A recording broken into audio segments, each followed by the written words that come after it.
El espejismo de la recuperación. Si estás escuchando esto, no es casualidad. Hoy vamos a hablar de la mentira más peligrosa que un ludópata se dice a sí mismo. No es la mentira que le dices a tu esposa, ni la que le dices a tu jefe. Es la mentira que te dices a ti mismo frente al espejo. Solo necesito una buena racha para pagar todo y retirarme. ¿Te suena familiar? A mí me persiguió durante años. En el episodio anterior vimos cómo nos ponemos una máscara para ocultar el desastre. Pero hoy vamos a entrar al motor de esa máscara, el espejismo de la recuperación.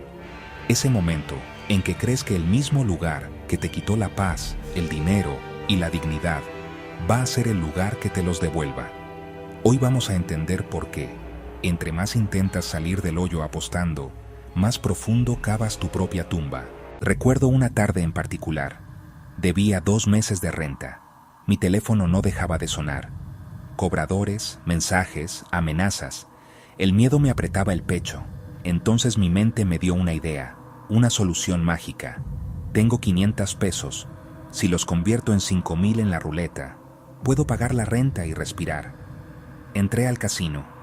No como alguien que va a divertirse. Entré como alguien que va a una guerra. Desesperado.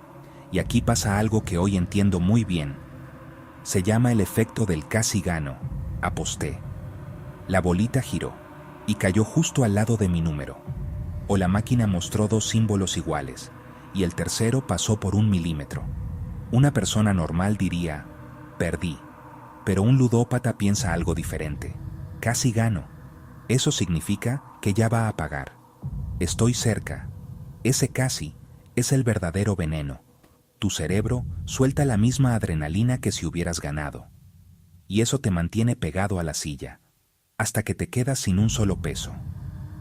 En este punto de la enfermedad, el dinero deja de ser dinero. Ya no son horas de trabajo, ya no es la comida de la semana, ni el futuro de tus hijos. El dinero se convierte en tiempo de juego. Si tienes 1,000 pesos, no piensas en lo que necesitas. Piensas en cuántas apuestas puedes hacer. 10 tiradas, 10 oportunidades más. Perdimos la noción del valor real de las cosas. Yo llegué a perder en 1 hora lo que me tomaba 1 mes ganar. Y lo peor no es perderlo. Lo peor es la frialdad con la que te levantas cuando ya no tienes nada. Ese vacío se llama fondo. Pero el espejismo te dice algo muy peligroso. Que el fondo no existe. Que siempre hay alguien que puede prestarte. Algo que puedes empeñar. Algo más que puedes sacrificar. Y lo más triste es que incluso cuando ganamos, no nos vamos. Si ese día yo hubiera ganado los 5,000, no hubiera ido a pagar la renta. Me habría quedado, intentando ganar 10,000. Porque el ludópata no juega para ganar dinero. Juega para no dejar de jugar. El dinero ganado en el casino se va como agua entre los dedos. Porque vuelve al mismo lugar. Intentar recuperar lo perdido apostando es como intentar apagar un incendio con gasolina.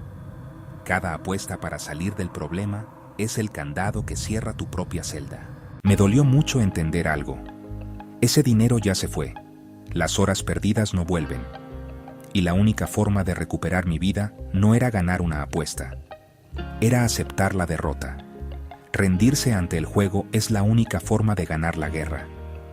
Si hoy tienes esa voz en tu cabeza que dice, mañana recupero lo perdido, te lo pido de corazón, detente. Esa voz no eres tú, es la enfermedad hablándote. El espejismo desaparece cuando dejas de mirar la pantalla y empiezas a mirar tu realidad, tu familia, tu paz, tu vida. Si esta historia te está ayudando a entender lo que realmente hace la ludopatía, te invito a suscribirte al canal. Aquí contamos esta historia paso a paso, porque la recuperación también es un camino. Y tal vez este canal pueda ayudarte a no recorrerlo solo. En el próximo episodio vamos a hablar del momento más duro, cuando tocas fondo, cuando el dinero deja de ser el problema y te das cuenta de que estás a punto de perderlo todo, incluso tu vida. Nos vemos en el episodio, cuando el fondo no tiene piso.